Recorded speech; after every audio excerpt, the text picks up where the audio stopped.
Foi unha vida esclava, pero foille bonita.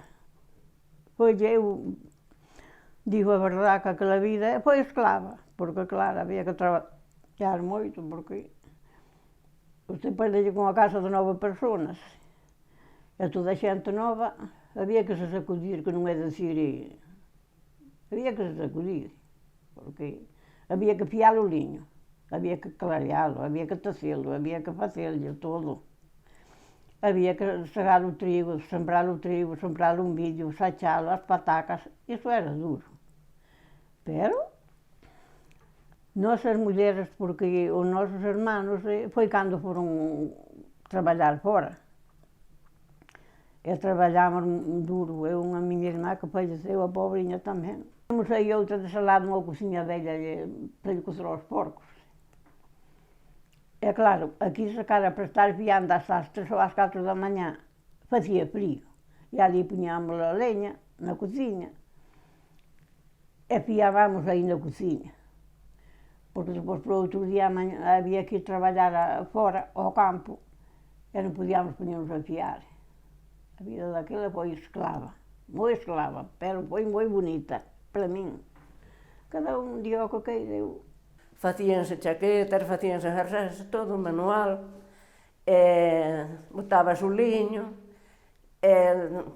preparábase, daba moito traballo, despois no inverno fiábase, despois cocíanse as marañas, clareaban, había que clarear, que quedaran ben blancas, despois devanábase, bueno, mil traballos.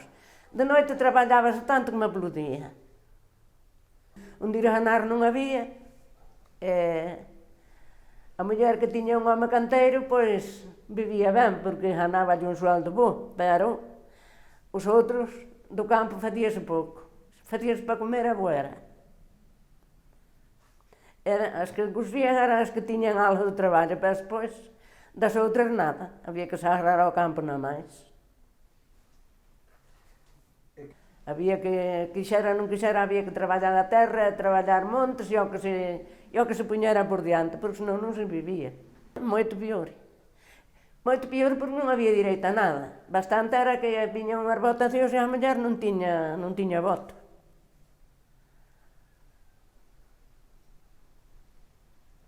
Eu axudei a meus pais a traballar a terra, sí. Sendo pequena, eu iba a car vacas, iba a chamar ás vacas, e eles iban meu pai iba arando co arado atrás e eu chamándolle as vacas moitas veces.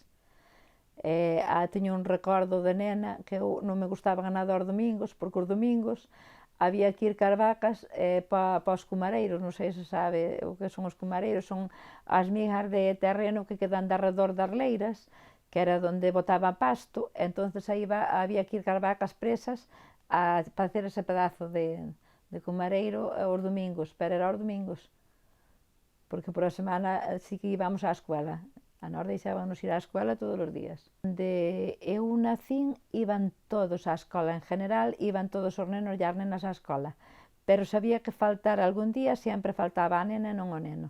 Igual as mulleres cos homes. Ao contrario, facías máis, porque facías tamén o traballo dos porrales, de poñer a gorta, as cebolas, as leitugas e todo eso facía a muller tamén. E logo da terra, de botar o millo, unha das poucas das cousas que me gustaba menos, pois era cando era o millo grande e tiñas que rarealo, tiñas que lle quitar, cando tiña moito millo, había que lle quitar, senón a espiga valía pouco. Se tiña moitas xuntas valía pouco, entonces cando era xa moi grande, e iba con meu pai, entonces meu pai iba cortando e nós dábanolo aos rapaces para irlo sacando para fora da leira. Daban chascanas na cara, e a min iso non me gustaba nada. Era unha cousa das que menos me gustaba. Depois había que sachar as patacas, sachar o millo, e iso facíalo sempre. O trigo botábase en sucos, e o centeo, e mondalo. Había que lle quitar as ervas malas, eu acórdome cando era polo San Isidro, que había unha festa en Lalín, e tiñamos que case sempre ir mondar o trigo, e quitábarlle os aramajos, e claro, daquelas abonábase con esterco, que o esterco tiña toxos, ainda que estaban medio podridos, e non levaba guantes, e sacaba os aramaos e a veces levaba as maus todas espiñadas.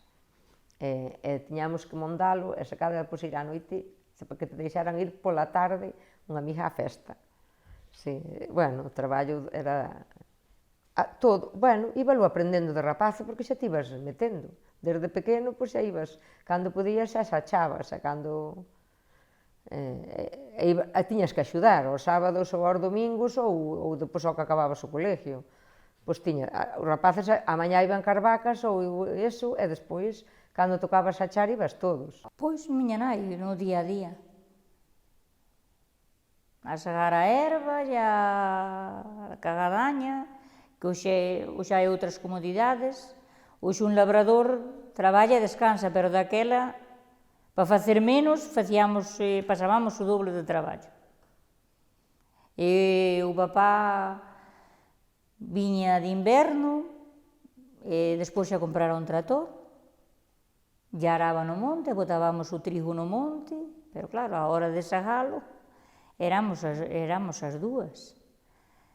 A min deixábame con 15 e 16 anos a coidar as vacas, despois, cando viña a calor, marchaba pa onde ela, pa o monte, e despois, cando viña a fresca, viña a muxir as vacas, a mao, que daquela non había ordeñadora, a máis a segarlle a erva e a volverlle dar as vacas. E ela viña á noite, pois, rebentada de traballo, porque é así.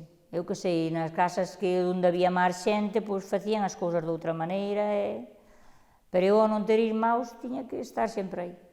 Non había descanso, non había descanso.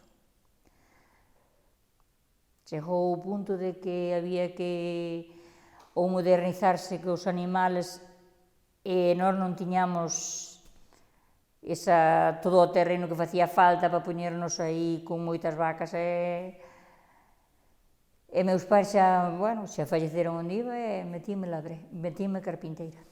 Fun traballar a unha carpintería, 28 anos, levo vernizando e lixando muebles. Agora, si, xa hai máis nas fábricas en iso. Cando eu empecé, non sei se sería a primeira.